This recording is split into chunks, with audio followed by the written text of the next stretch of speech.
fueron allí y dijeron que allí no había petróleo.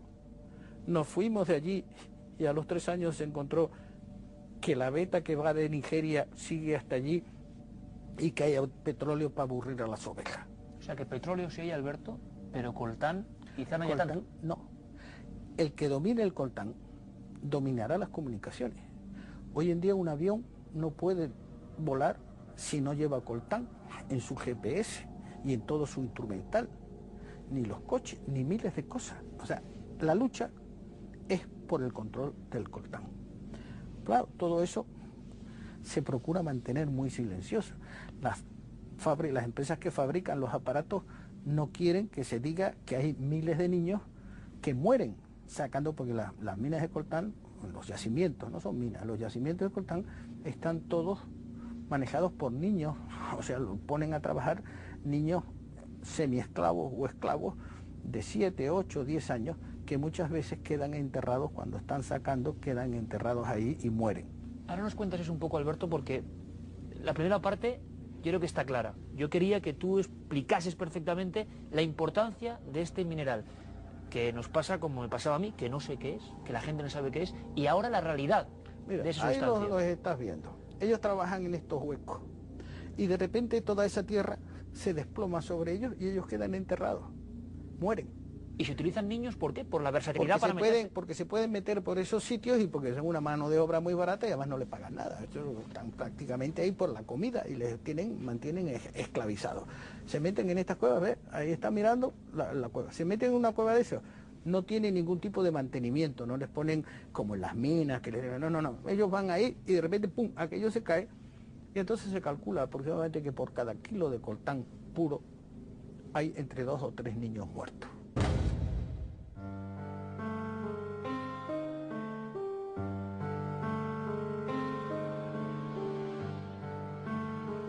Wewe uko na miaka ngapi? Mie niko na miaka 16. Na wewe uko na miaka ngapi? 13. Sasa mnachimbaka vile, mnapataka franka $3 na $10 tu. $3 na $10. Ndio mnapataka Na franka. wakati ya kukosa. Hauende kwa masomo jani? Chaco Sambo. ¿Sabes lo que pasa, Alberto? Y es curioso, mucha gente estará pensando y dice, bueno, Alberto, que yo creo que es el mayor creador de bestsellers que ha dado nuestro país, dirá, bueno, es una trama. Desgraciadamente es que no es una trama. Luego empiezas a documentarte y todo lo que cuentas aquí es real. Todo lo que cuentas respecto al coltán. O sea, el coltán hace funcionar al mundo. Sí. Ahora mismo. Está asistiendo a nuestra charla nuestro experto en todo el asunto de conspiraciones, de la cara B de la realidad. Y hay que reconocerlo, cuando yo planteé este tema, primero para nuestro programa hermano, para Milenio 3, que tuvo una repercusión tremenda la entrevista con Alberto, por eso ahora le damos más altavoz si cabe, y Santi Camacho, que lo sabe casi todo de lo que pasa, me confesó que también estaba absolutamente sorprendido. Santi, buenas noches. Buenas noches, Iker. La gran pregunta es cómo en una sociedad, esa Internet, que ahora veremos qué pasa, luego le vamos a preguntar a Alberto qué pasaría si se acaba el coltán de repente, o se restringe, pero cuando casi todo el mundo sabe de casi todo, cuando casi todos ponen los focos sobre los temas que antes eran más nebulosos, ¿qué demonios pasa para que en el año 2008 casi este libro haya sido una revelación? ¿Por qué sabíamos tan poco del coltán? Pues mira, cuando gracias a ti y a través del libro de Alberto averigüé la existencia del coltán y su tremenda importancia, pues me sentí un poco picado en el orgullo, claro, digo, bueno, ¿y esto qué es tan importante? No lo sabía yo. Y empecé a indagar en por qué no lo sabía yo, y en por qué no lo sabías tú, y en por qué no lo sabían la mayor parte de nuestros telespectadores. Y descubrí una cosa que, dicha así, va a ser una acusación muy grave, pero que me puedo reafirmar en ella.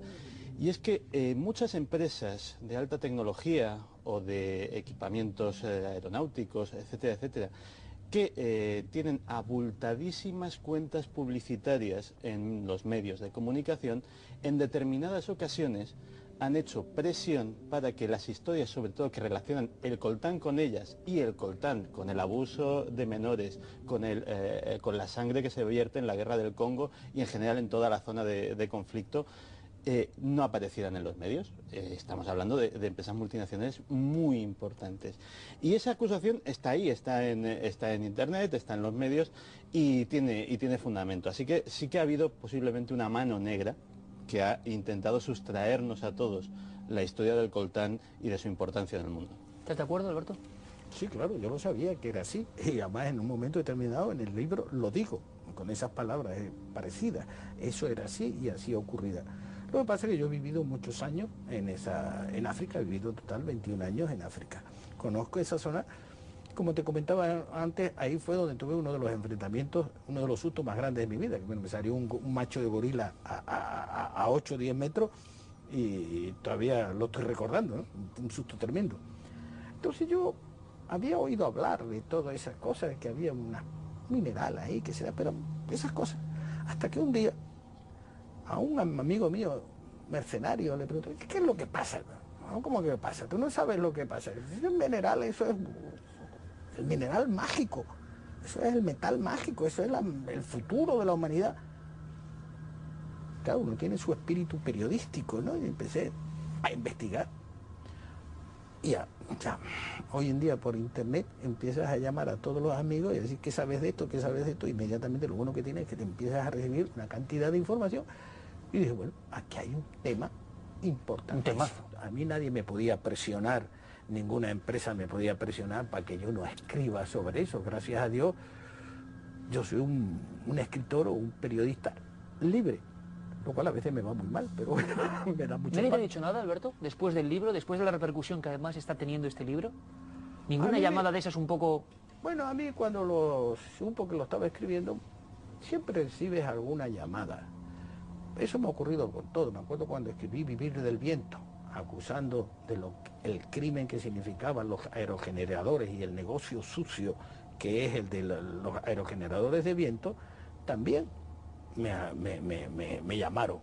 Cuando yo le dije al señor Al Gore que estaba predicando que en España lo que había que poner era más aerogeneradores, y yo dije, eso es un crimen y eso es una barbaridad y España nos va a costar una fortuna y nos está destrozando España, y él se molestó mucho porque yo se lo dije, pero a los 15 días compró el 10% de Abengoa, que es la mayor constructora de aerogeneradores.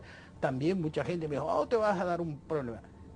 Pero hay una cosa muy clara, yo a los 20 y tantos años era profesor de buceo, luego fui muchos años corresponsal de guerra, donde los tiros que te pegan es de verdad. Dices, ¿qué pasa? Que a mi edad me voy a asustar porque venga un mentecato y me amenaza. Yo, es igual, si a mí el pellejo que realmente valía la pena y era joven y era terso y lo tenía a los 20 y tantos años. Si entonces no me preocupaba jugármelo y ahora me preocupara, significaría que me he vuelto viejo, que me he vuelto cobarde, que un tipo me puede asustar. Y ahora mismo a estas alturas, ¿quién me va a asustar?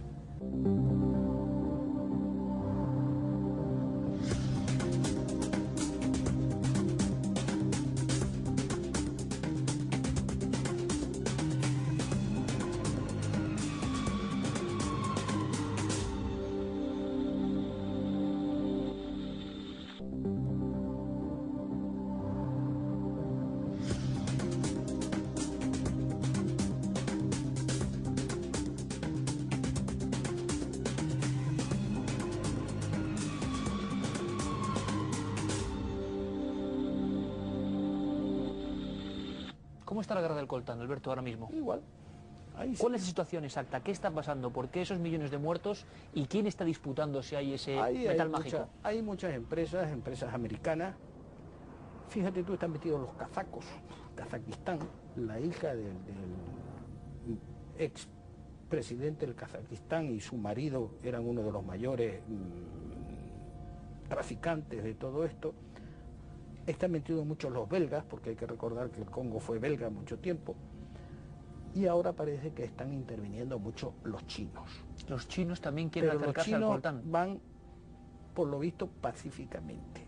Lo que están es intentando comprar las minas. Hay también, se ha sabido que ha habido un intento por parte de una gran empresa gigantesca americana, la empresa que provocó la guerra de Irak y que se enriqueció tan brutalmente, que pertenece a Dick Cheney.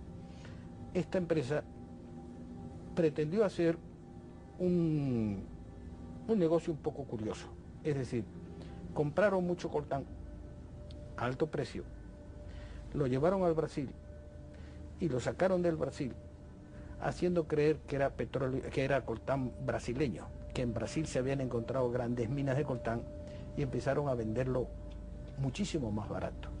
O sea, haciendo lo que se llama un dumping.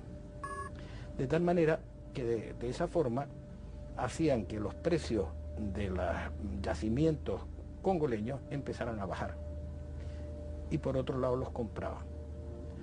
Ese era un negocio que se hace a veces, es decir, arruinar al contrincante a base de bajarle los precios, incluso con su propio producto, y cuando te lo quedas y luego ya subes lo que quieras. Pero esa maniobra parece ser que fracasó, porque